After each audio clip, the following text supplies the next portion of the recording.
and will allow us to send you a post-workshop evaluation. So as I said, we will be starting shortly. Thank you.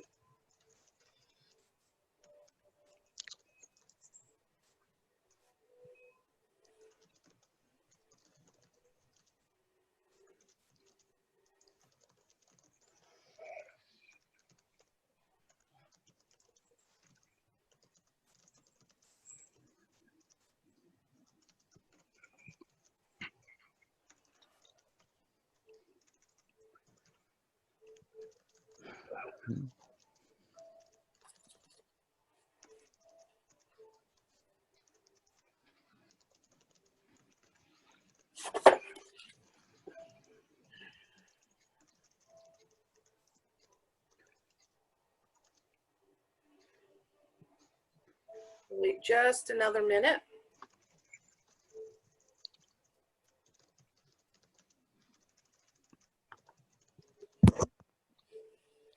All right, I'm back at the network at the office.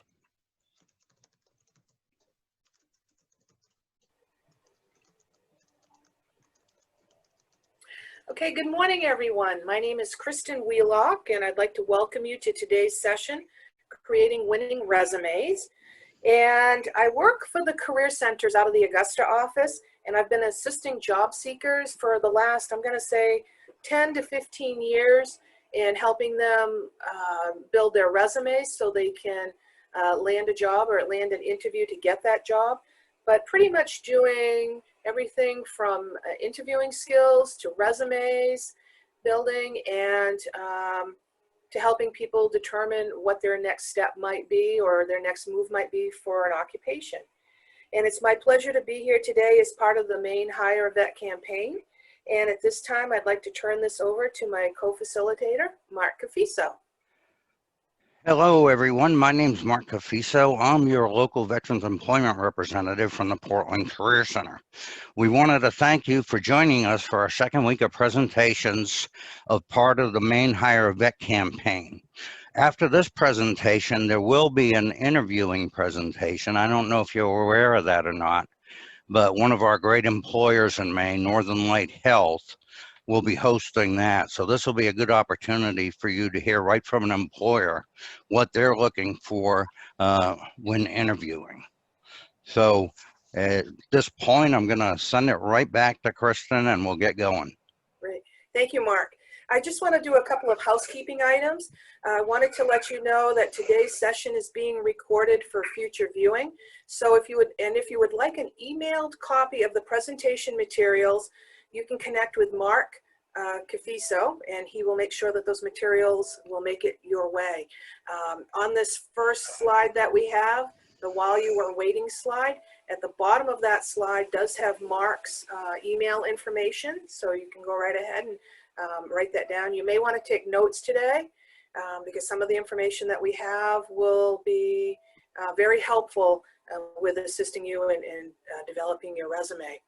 And also we ask, or actually we have muted your microphones. If you need to speak, you need to press unmute. So this is just so that we can avoid some of the background feedback or the audio feedback that we have occasionally. And for those of you who are just coming in, if you can please announce yourself in the chat room, this will help us with the attendance and will allow us to send you a post-workshop evaluation. And we'll talk more about that at the end of this presentation. And also, if you have any questions, you may raise your hand. There's a feature that will allow you to do that, or you can type your question in the chat box. We will be monitoring that as we go. Okay, thank you. So today's workshop, why are we here today? That's the question that we'll be answering. We're going to define what a resume is and give you the means to create your resume.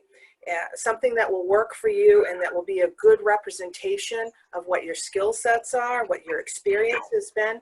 And also, the goal is to have an employer take notice of your resume and call you in for an interview. So we're going over what employers might expect from a resume, different styles of resumes, different strategies, We're going to talk about some formatting and content of a resume. And we're also going to give you some additional websites, some resources that you can check out, and that will also help you create your resume as well. And then Mark is also going to talk about some specific tips and strategies for veterans. And then we're also going to give you some resources for future assistance that you may want from our career centers. So with the objectives today, when you leave here today, you'll have the information needed to develop your own dynamic resume. And again, that will hopefully, we're looking to give you some tips and pointers on what you may choose or select to really make a good representation of yourself on paper. And again, the goal is to get selected for interviews as well. All right. So Mark, I'm going to turn this over to you to talk a little bit about what a resume is. So, what is a resume? I'm sure it may sound like a stupid question to all of you, but as you'll see, there is a short account of one's career and qualifications, usually prepared by a job applicant. A resume is also an advertisement for a product, and that product is you. Now, you'll notice it says short. You don't want your resume to be a total autobiography. The purpose of a resume is not to get a job. You get a job normally through an interview. The purpose of a resume is to get an interview.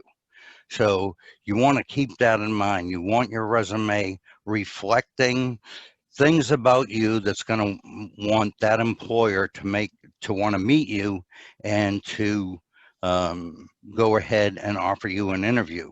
There is no right or wrong. There is no bad or good.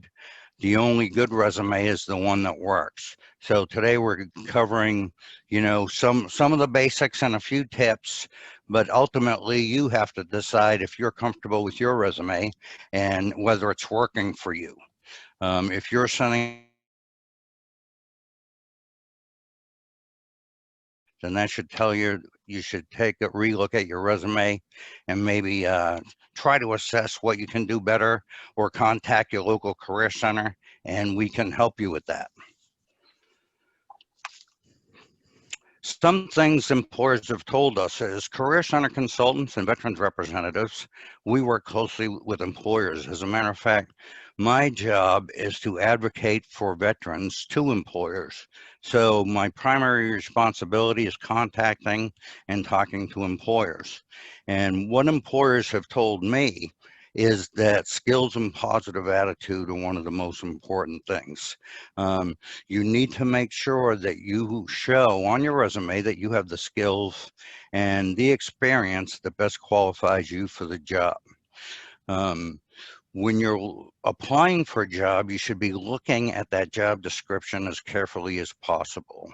If the job description says you must have 2 years leadership experience, you need to make sure that leadership experience is reflected in your resume. And when we go over formats later on, we'll tell you how to do that and where to put it. So employers have also said sometimes they can scan a resume in 15 to 20 seconds. One time, an employer asked me to help them review resumes, and they were hiring about 20 people, and they gave me 130 resumes to look at. The guidance that they gave me is the only requirement is that the job seeker needed to have 1 year manufacturing experience.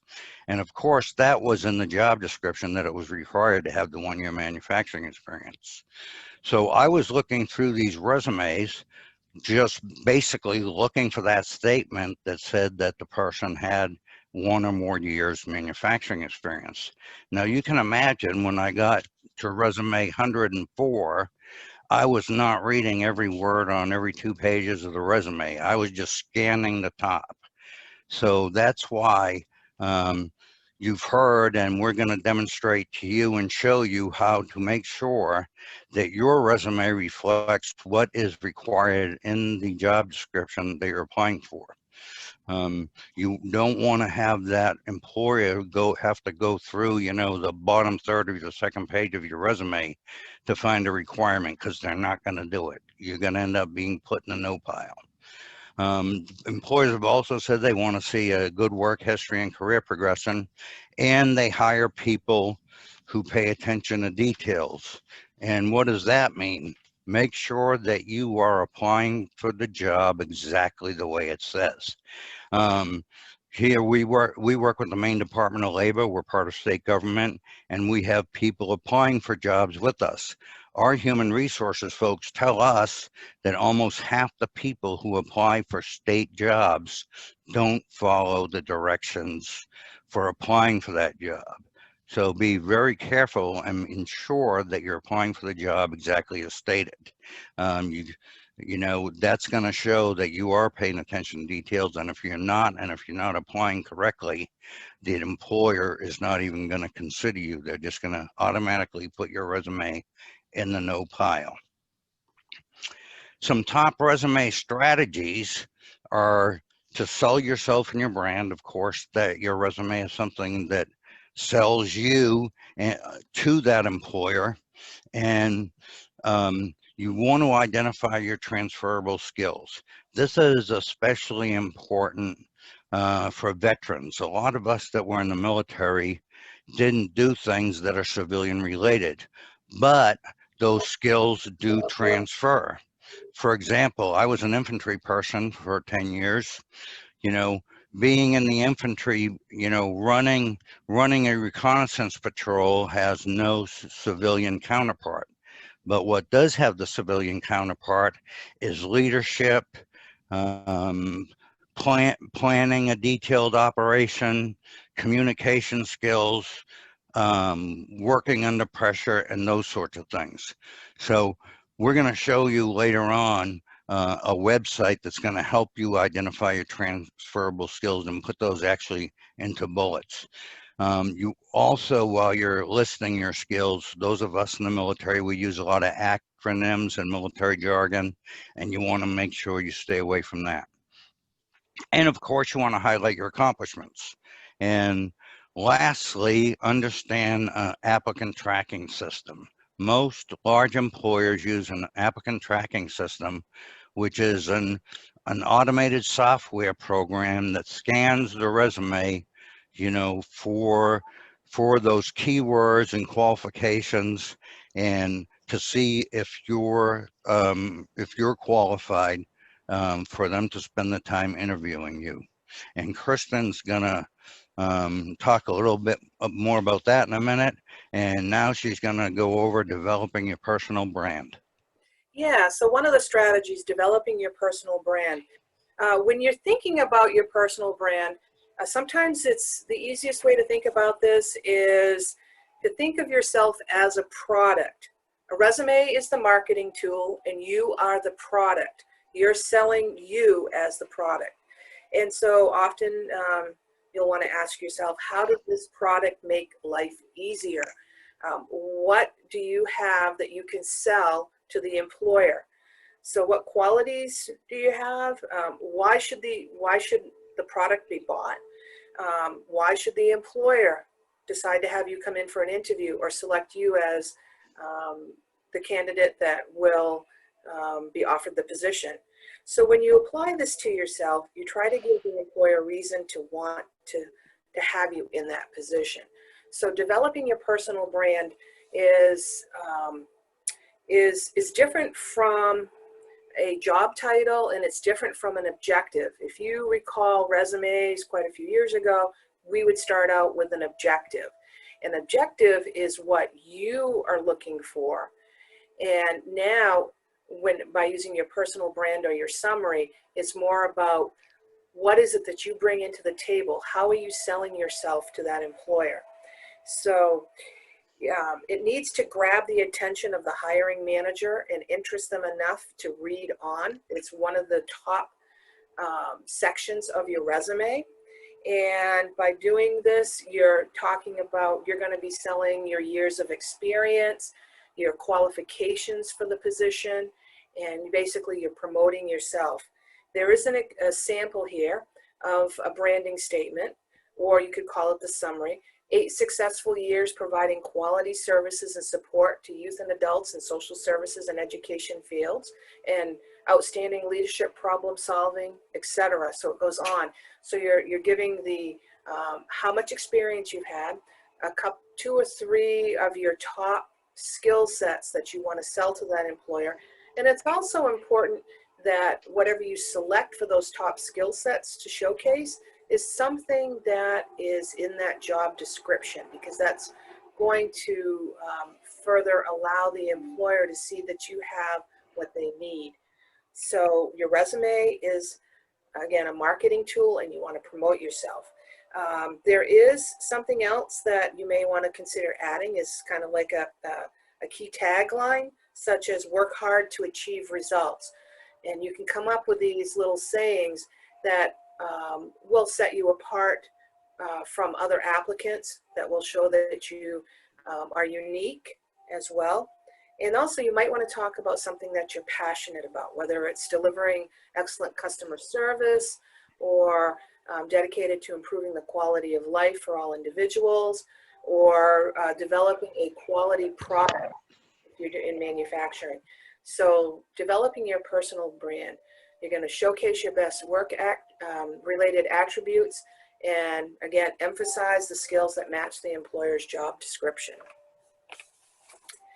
Another key strategy is highlighting your accomplishments. And so what I want you to think about when you think about your accomplishments, I want you to think about knowledge, skills, and abilities. We do have the three initials that you may see throughout this PowerPoint or hear us refer to, KSAs, knowledge, skills, and accomplishments. So these are things that, again, you're going to highlight. It's always best if when you're highlighting these, that you're quantifying this, you're adding a number. So it's not necessarily just about delivered excellent customer service. It could be received on customer feedback, surveys received 5 out of 5 for customer service. So you're actually quantifying this. And so your resume may have some bulleted items, 5 or 6 bulleted sentences that will provide an overview of your skills, experience, and accomplishments throughout your career. So here are some examples, and this is going to show that you are competent. Oftentimes, people undersell themselves when they're coming up with their skills. It's very often we'll see on resumes, excellent with time management, I'm a team player, and I'm a dedicated employee or loyal employee. Those are pretty generic. And yes, you may be all of those, but you know what? A lot of other job seekers will have the same skills or highlight or accomplishments. So you want to find something that will set you apart from that. So there are 3 types of skill sets that you may want to pull from or think about. And so the 3 types are adaptive skills, job-related skills, and transferable skills when you're trying to think about what your KSAs may be. Adaptive skill is something that aligns with your personality. So these are your personality traits, or your soft skills as we call them. So these are such things as flexibility, adaptability, problem-solving skills, could be interpersonal communications, and how well you do that, fit in. And then also it could be your work habits, your work ethics, and how you relate to others as well. So those are your adaptive skills. Job-related skills are specific to that particular occupation. So for instance, if you are a CDL truck driver, if you are an RN or an LPN in the nursing profession, if you have your cosmetology license, so you can be licensed, or you could be have a certification, or you could have those initials after your name, like RN or MD. Those are specific for the job, so those would be specific job-related skills. And then the third type of skills are transferable skills. These are skill sets that you can take from one job and apply them to another job. So such things as supervisory skills. If you've been supervising at one job, you can definitely take that to another job. Or if you know how to do keyboarding. So not just plunking on the keyboard, but if you can actually type without looking at the keys, that is a very transferable skill. And then if you've done scheduling of staff, again, that's another transferable skill that you can choose to use. And then there's another set of initials, AAS, and those are accomplishments, achievements, and successes. And this goes beyond what's on the job description. So perhaps it might be event planning for groups of 200 or more, might be something that if you're an administrative assistant, it's administrative assistant, and it's not requesting that you do event planning, but if you have that experience, that could be useful, and again, that could set you apart from the other applicants as well. And one of the things, just going back to, if you are having a hard time thinking of some skill sets, sometimes it's a good idea to put pen to paper and come up with some ideas. But also, somebody had mentioned a trick to me quite a while ago, and I think it's something that is very useful. If you take a piece of paper and you write your name on that piece of paper, in like a column with your first letter on the top and then go right down, if you can come up with a skill for each letter in your name, something that would be other than excellent time management skills or dependable, but something, for instance, when I do my name, the K, I might have knowledge of general accounting principles. The R might be resolving conflict, and so forth. So it kind of gets you to think about some additional skill sets that you may have. And then also, when we get to talking about some of the resources, we will also talk about a resource guide that you can look at some of the skill sets that will be listed in there that will offer quite a few different ones to look at. So it's about coming up with what makes you unique for highlighting your accomplishments. And the other thing is, you want to make sure that your accomplishments are things that you can answer questions to. So if you say you have excellent customer service skills, you may be asked to quantify that or to talk about a time when you've actually provided excellent customer service. And if that's the case, the best way to answer that would be to think about a situation or task that you've done and the actions that you have taken, and then what the result was. So at least you can talk about that. So whatever you have on your resume that you're putting in your accomplishments, you have to be able to talk about, because an employer will want to ask questions based on what you've added in your resume. Kristin, we have a question in chat, and somebody's asking, are there any suggestions on the quantification aspect if you don't have the data for those accomplishments? You know, instead of just tossing around an arbitrary number, I feel I can get within the proximity without stretching the truth. Right. Is that something that's considered acceptable? Okay, so if you're looking to quantify, one of the tools you may have to look at would be a previous evaluation that your last position that you may have had.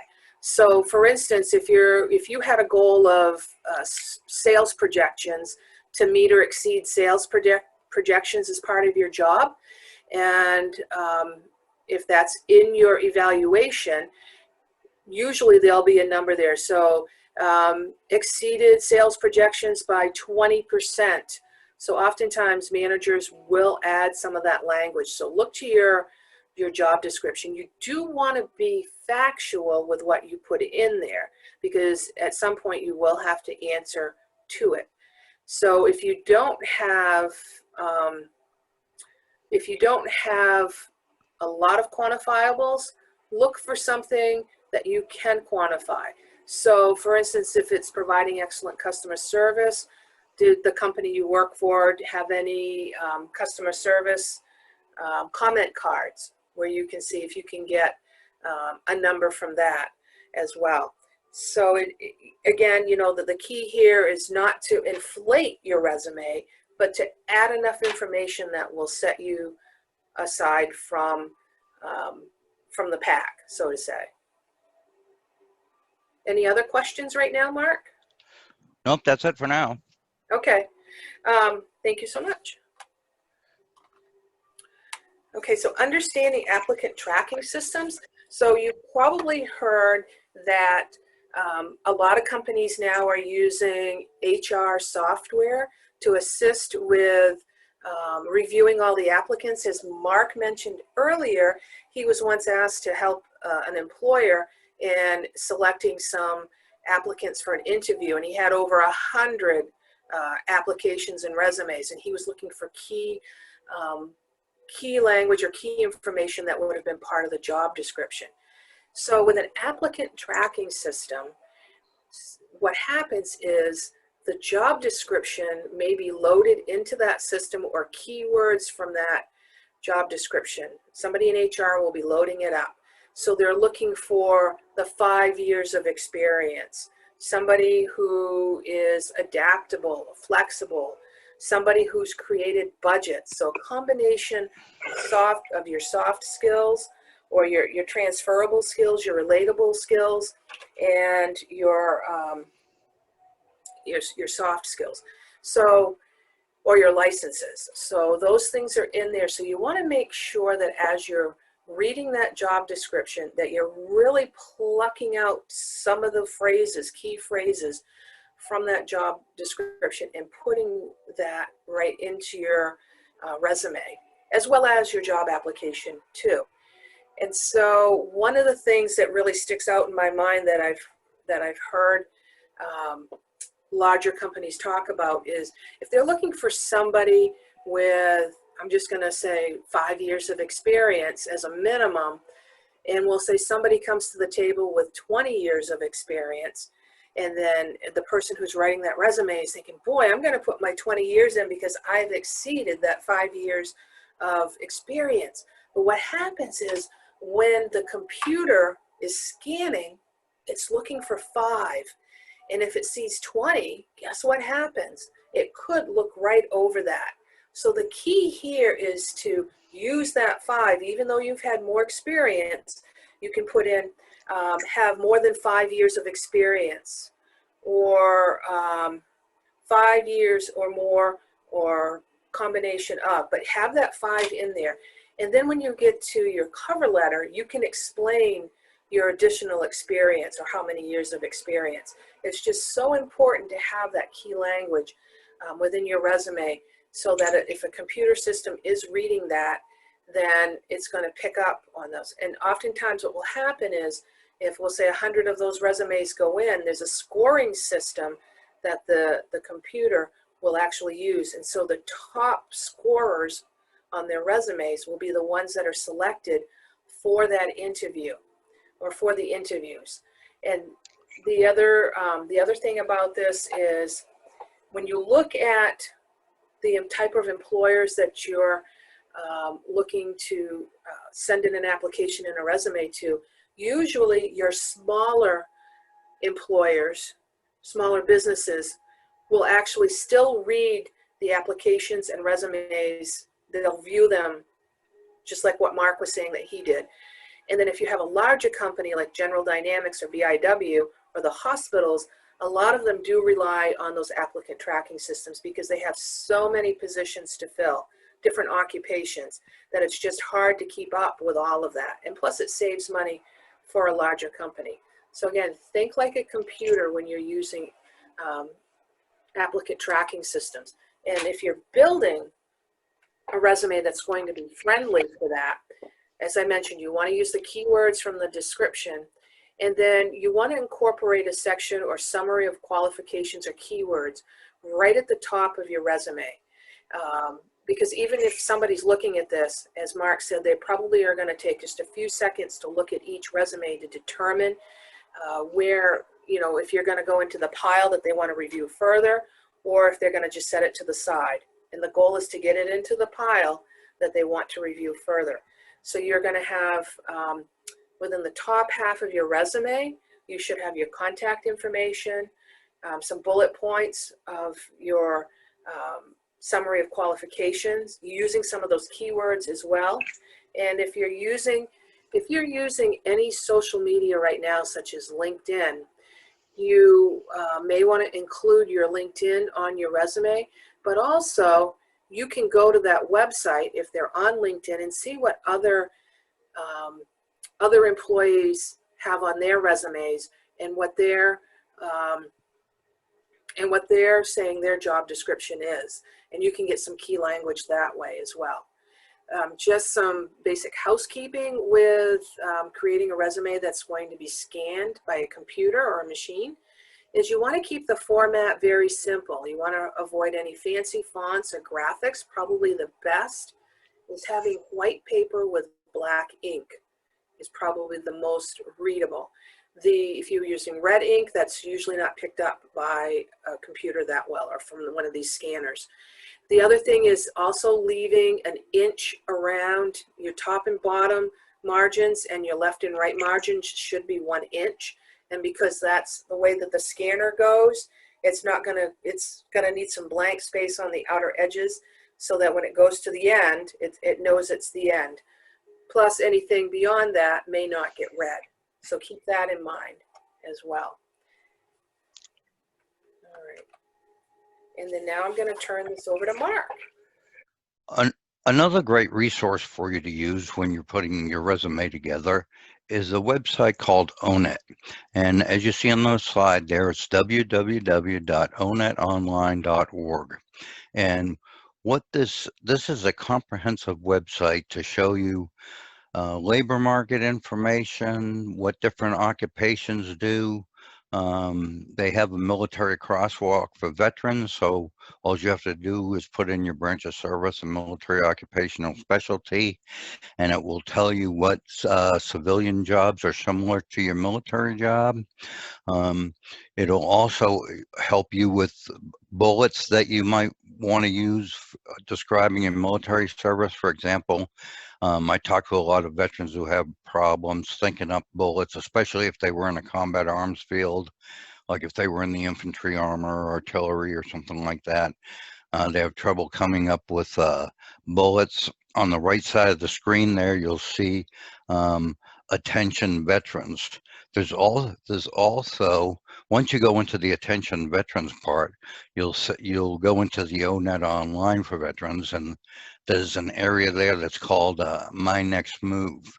And if you'll see there, it'll say you can search for careers with keywords or by industry and by your military job. One other thing that you're gonna notice that's kind of hidden in here, it's not obvious, but if you put in your military job, you're gonna come up to, it'll take you to another screen that describes it. And there's an area you can click there that gives specific bullets on what that military job does. So that's a great resource for you. Like I said earlier, if you have a combat arms job and you're not really sure what resume bullets to put in, that'll give you some great example for some resume bullets. So if you're not familiar with this site and you haven't used it before, I would highly suggest that you take an hour and go through and explore the site in detail. If you are a veteran, you have access to all of us veteran reps in the Career Center system, and you can certainly get a hold of us and we can assist you with that. Some additional strategies to think about when you're putting your resume together is for it to be targeted. I can't stress this enough. When an employer is looking at a resume, they want to see that you are qualified for the job that they are trying to fill. So when you see that job description or that job ad, as all of you know, it has different categories. It has a brief description, then it tells you about qualifications, and then it'll give you, education requirements and those sort of things. You should take those qualifications and the key parts of that job description and be sure that your resume addresses those specifically. like we'll talk about in applicant tracking systems, that if they are using an applicant tracking system, that system is going to specifically look for phrases that are in that job description. So use those phrases exactly. And when you have your highlight your qualifications on your resume, you should always change those bullets for each job that you apply for to make sure it coincides with that particular job description. And as you see, leverage the top portion of your resume to stay in the yes pile. Very often, you're going to have employers that have numerous qualified applicants for the same job, and when the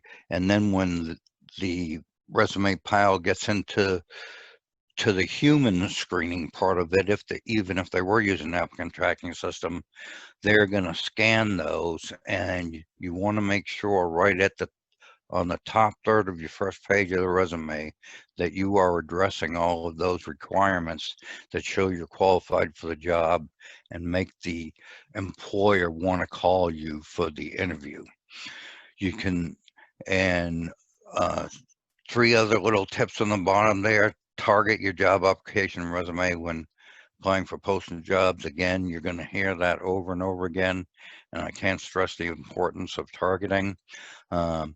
Make sure you submit your application packet before the cutoff date of the job description, and follow all application instructions.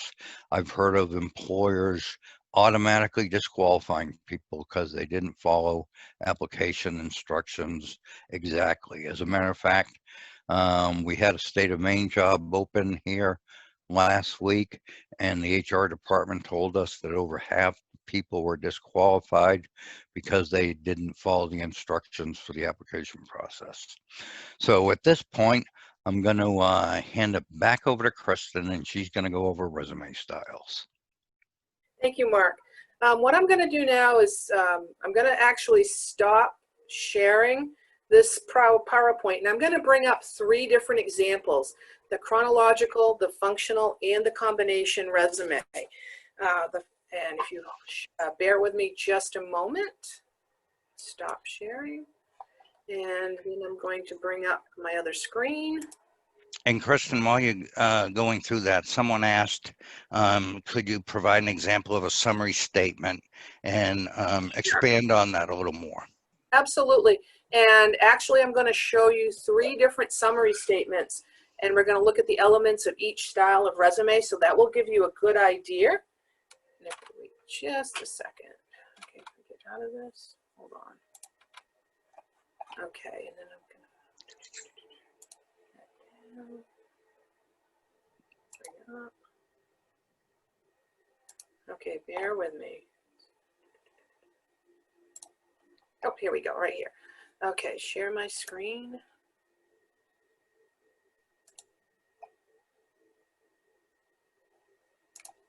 Okay, and share.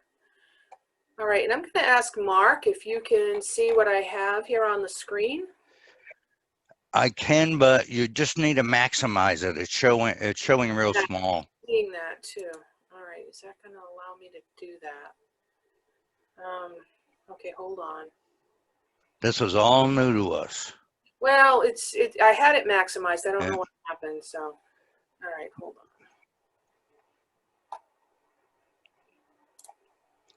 I'm sure all of you watching are working on getting used to all this virtual stuff also, just like we are.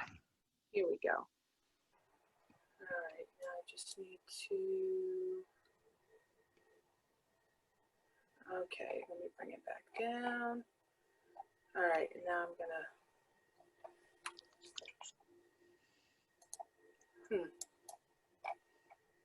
Thank you for your patience. So,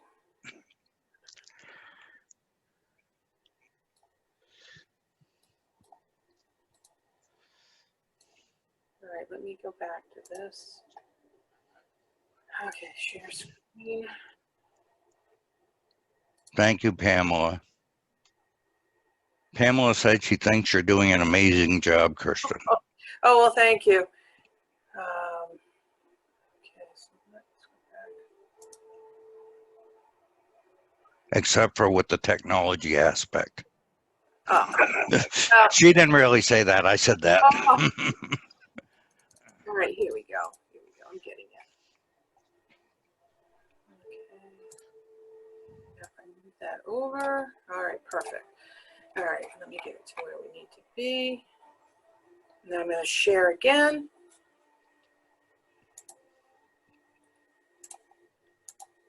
And hopefully this time we have it.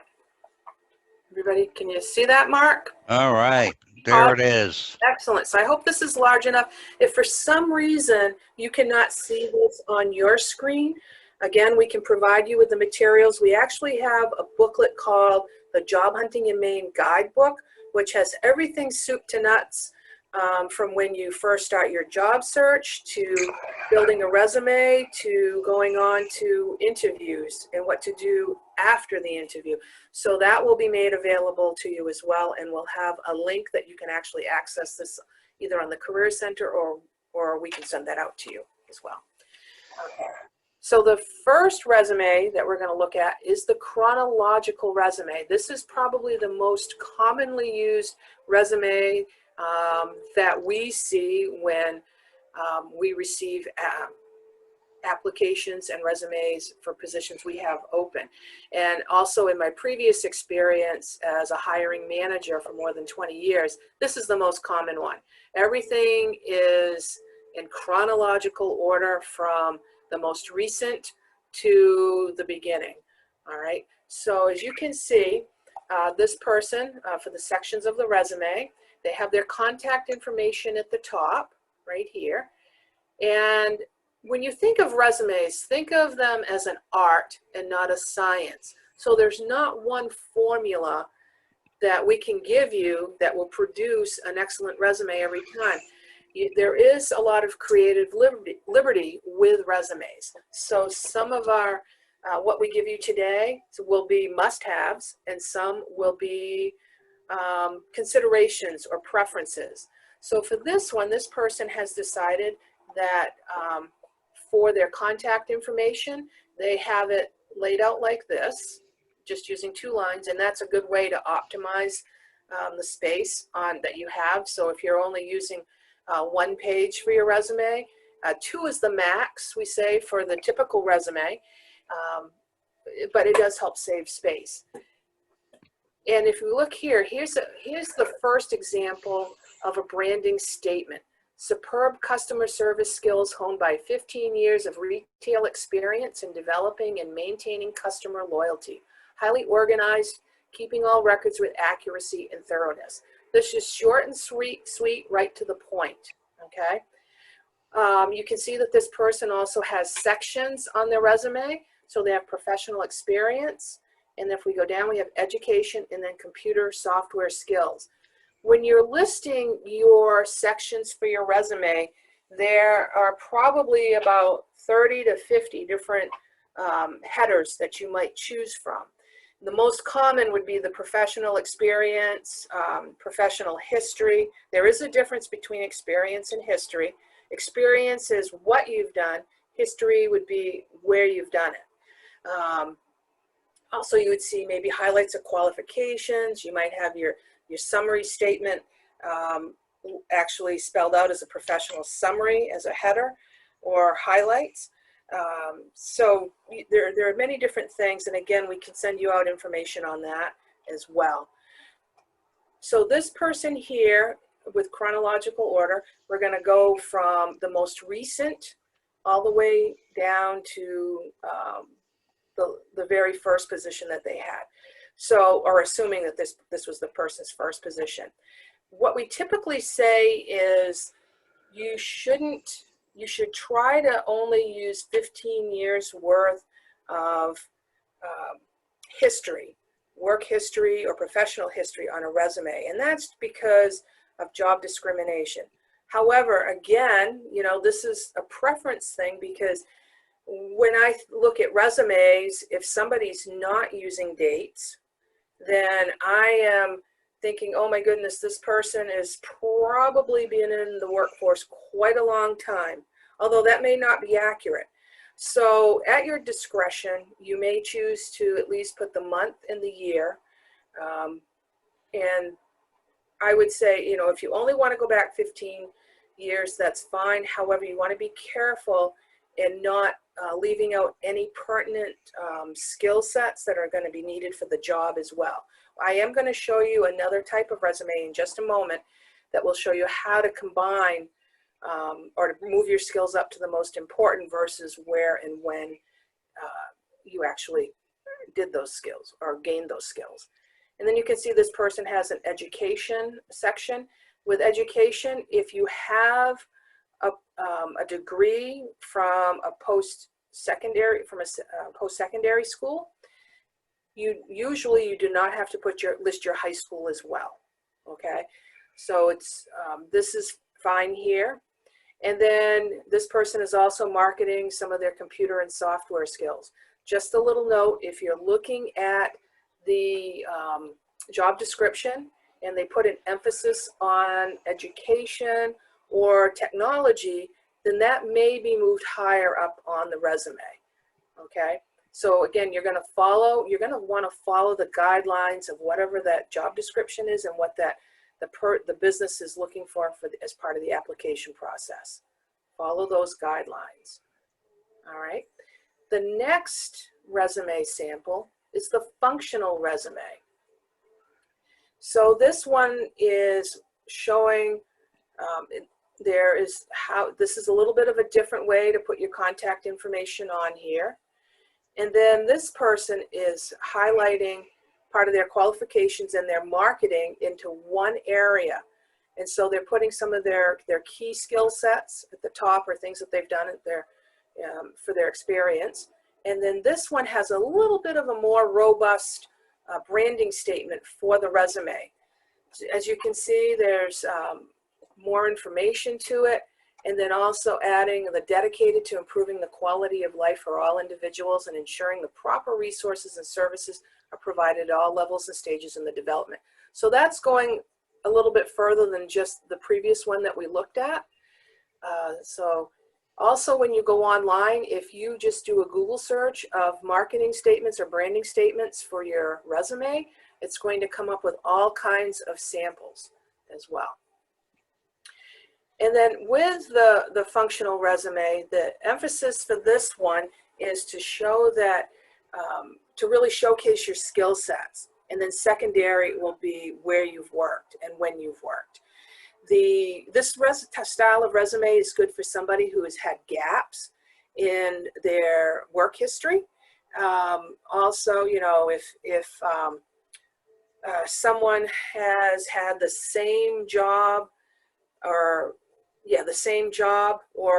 very similar experiences, so you don't want to repeat your skill sets for each job you worked at. This allows you to really compress it into one section. All right.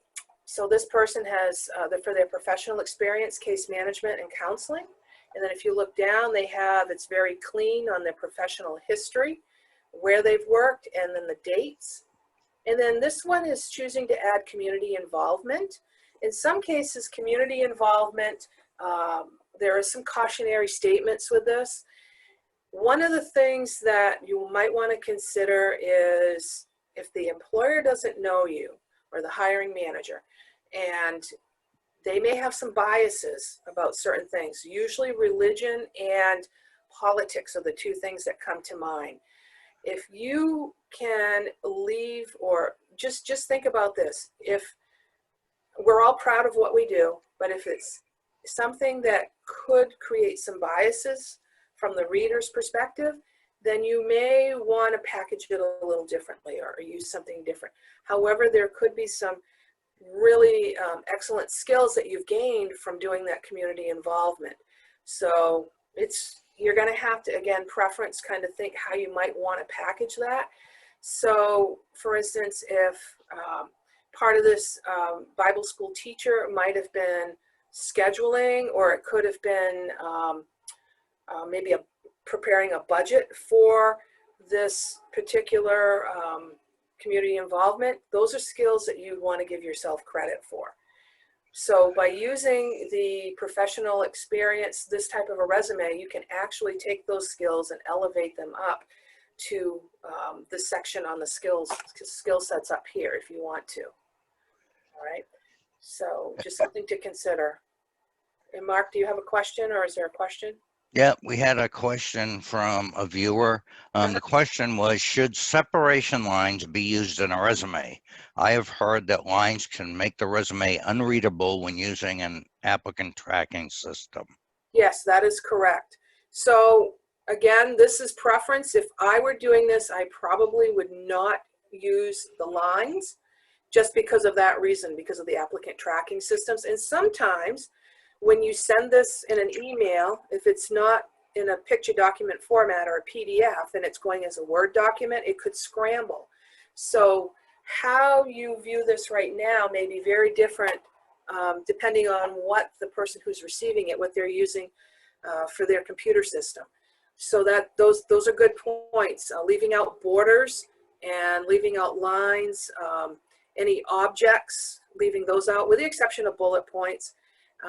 And especially if you are creating a resume using a resume builder, and we'll get to that in a moment as well, it will not, it's best not to have borders and lines here as well.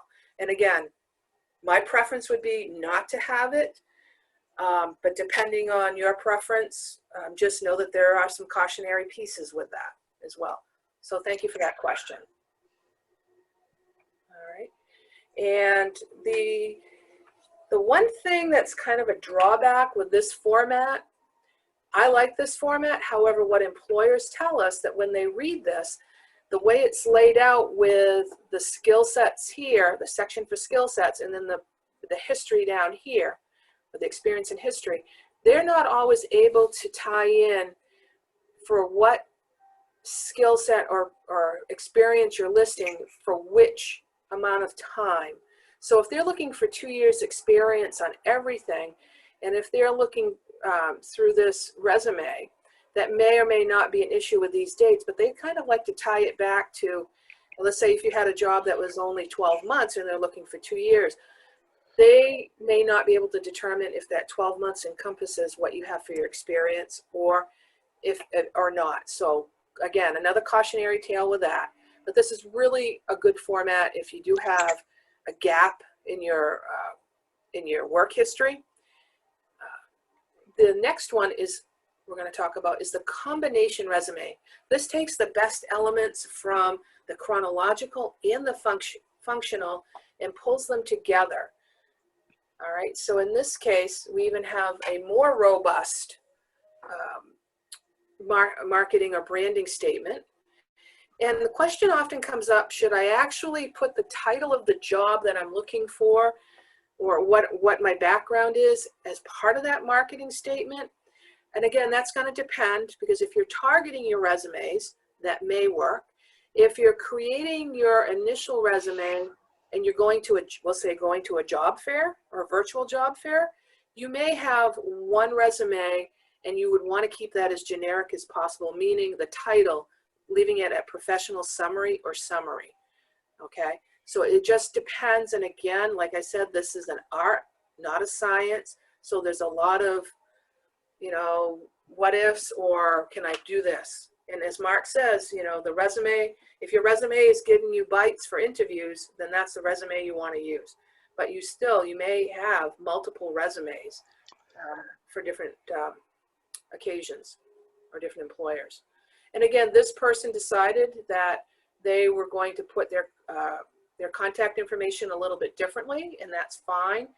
And one of the things that I would be careful of if we get a little too fancy is if an applicant tracking system or a resume reader is reading this, it's going to go from left to right, and you can see that it's going to say Robert Job Seeker, 987 Smith Avenue, and then the web address or email address, and then big city, Maine, and then back to email, and then telephone number. So if I'm looking at this, I get it. But if a computer system's reading this, it may come up a little funky.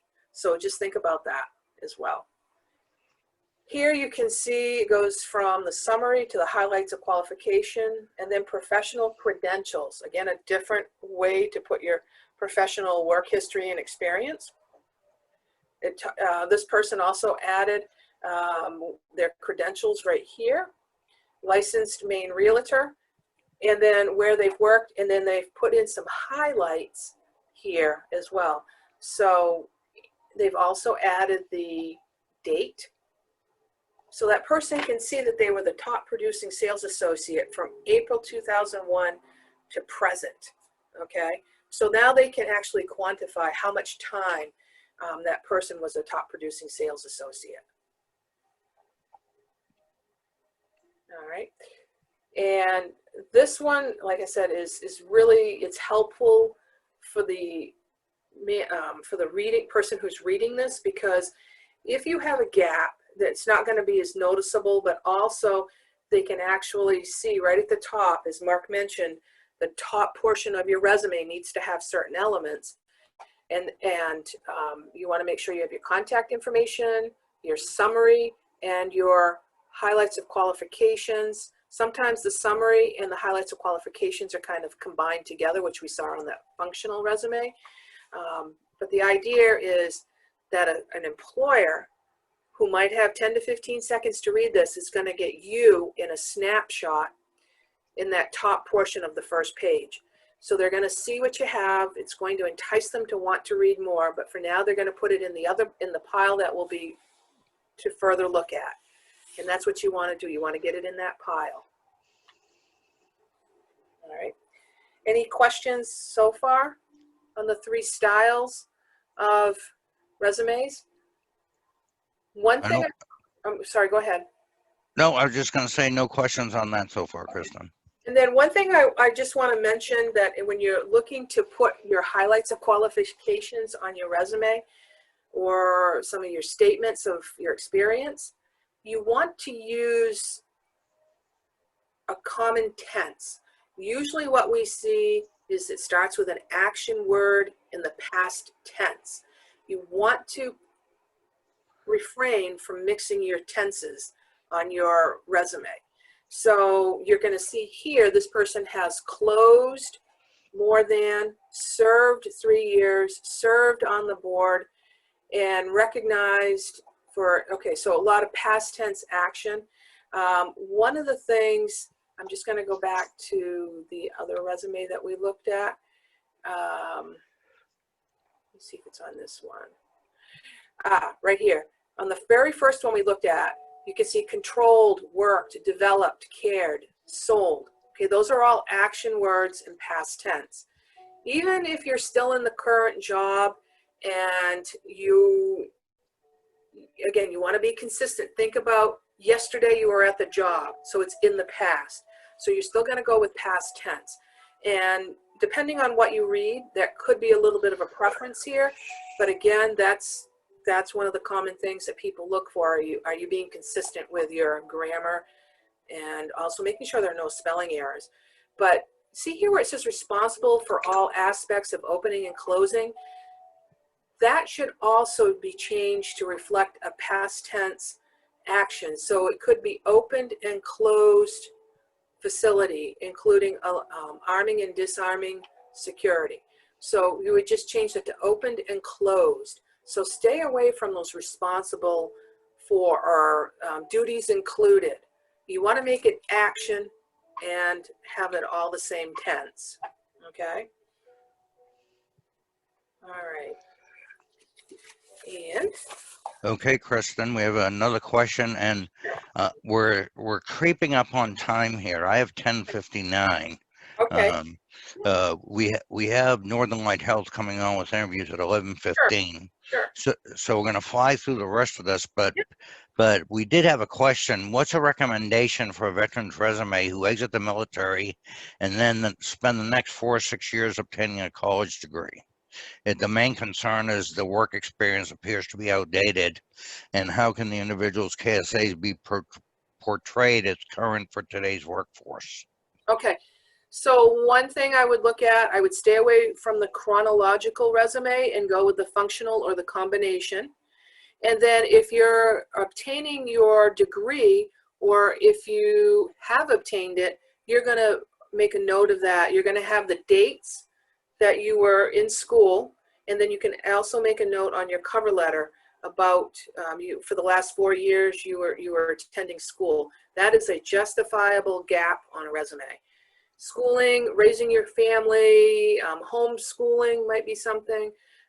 Maybe you took 2 years and traveled abroad and learned a lot of experience that way, life experience. So there are some things that are very,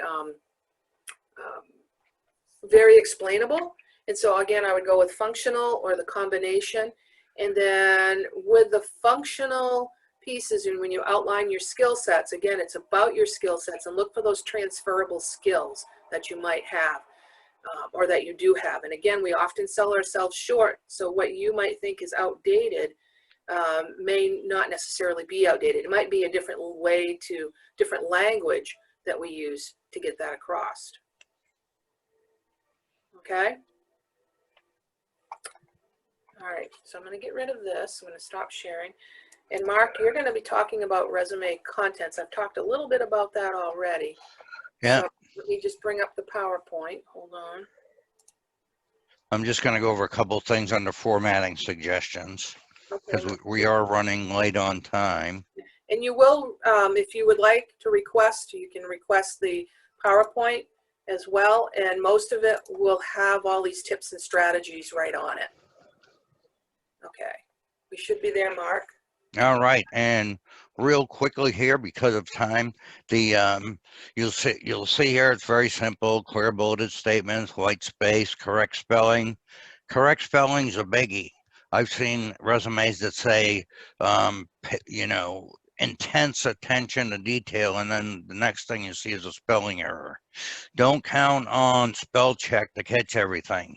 You know, if the word should be would and you mistype what, you know, spell check is not going to pick that up. So proofread, and proofread again, and have somebody else proofread for you. You'll see good quality paper. Most of the time resumes nowadays are sent electronically, except for when you go to a job fair. So if you're going to a job fair, get some good quality paper for that. And next is a bold font on your section headers. And you saw in the examples Kristin just showed you the section headers. So the section header would be for each job and so on. And I just want to give one tip to the veterans out there: keep your military service as one section header. In other words, you know, U.S. Army from 2012 to 2016. Don't put, you know, basic training, Fort Benning, Georgia, advanced individual training, you know, auto mechanic, Fort Riley, Kansas, auto mechanic, Germany, and so on and so forth, because it's going to make you look like a job jumper, and not everybody is aware of how the military works. So you just want to make sure you put your military service under one heading. So it would be, you know, U.S. Army 2012 to 2016. And some best practices, 2 pages or less. Label your second page. Just copy and paste your contact information off the first page, paste it on the second page so it's exactly the same right under the content. Your contact information, just put page 2. Use a professional email. If your email's partyanimal@gmail.com, then change it to jsmith@gmail.com. And quantify as much as possible and save references for the interview. You don't need to put references on your resume. And best practice, I already talked about spelling and grammar errors. First person, avoid using first person pronouns. For you veterans, abbreviations and acronyms. You know, in the military, we're famous for abbreviations and acronyms. And keep in mind that somebody not familiar with the military isn't going to know those. So make sure you spell it out.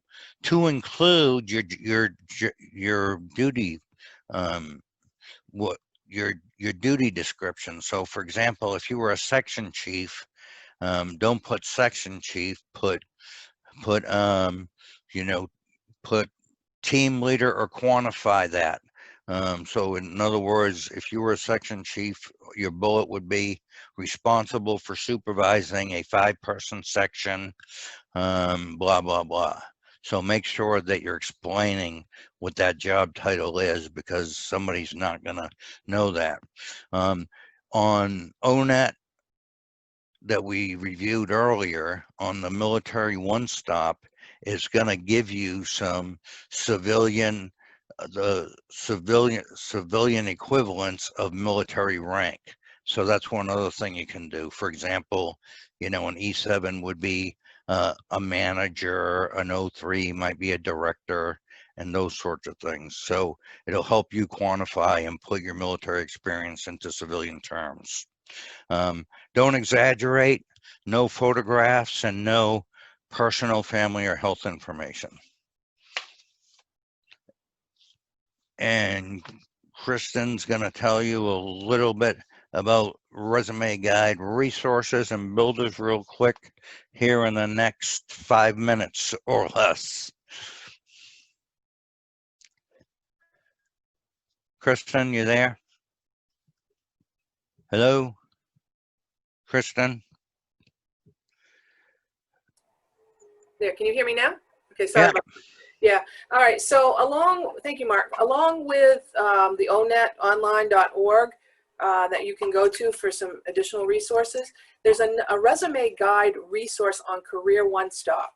It's a free resource. It is a US DOL generated platform that you can go to or resource, and it has a comprehensive resume guide with samples. There's an additional sample here of a resume that uses an endorsement from an employer on it. Something, to consider, especially if you're in communications or marketing, that might work for you. However, the 3 examples that we went through earlier, the chronological, the functional, and the combination, are definitely all up to date and current and what employers are used to looking at. But this is just something a little extra that you might find interesting. But it also will walk you through on the branding statements and how to create those. Career One Stop also has a veterans job matcher and has more labor market information and has specific resources for youth, for people who have been in the military, for people who are seniors, for people who may have been justice involved or have been incarcerated.